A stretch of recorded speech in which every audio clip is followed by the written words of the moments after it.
El Rumi dan Fuji dijodohkan. Maya Estianty singgung soal rahasia. Maya Estianty menyinggung soal rahasia jodoh putranya El Rumi dengan Fuji. Diketahui bila El Rumi dan Fuji sudah sering dijodoh-jodohkan hingga Maya Estianty memberi komentar. Mantan istri Ahmad Dhani, Maya Estianty menyebut soal rahasia terkait jodoh. Saat menanggapi El Rumi yang suka dijodoh-jodohkan dengan Fuji, nampaknya Maya Estianty lebih normatif menanggapi isu yang berkembang soal El Rumi dengan Fuji.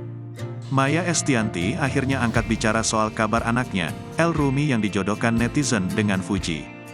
Dia mengaku tidak bisa banyak berkomentar mengenai perjodohan anaknya, El Rumi dan Fuji yang ramai diperbincangkan itu. Jodoh itu rahasia Allah, kita enggak bisa bilang enggak bisa bilang iya, kata Maya Estianty dikutip dari kanal YouTube TS Media, Rabu, tanggal 15 Maret tahun 2023. Akan tetapi, mantan istri Ahmad Dhani ini mengatakan tidak akan melarang anaknya berpacaran dengan siapapun.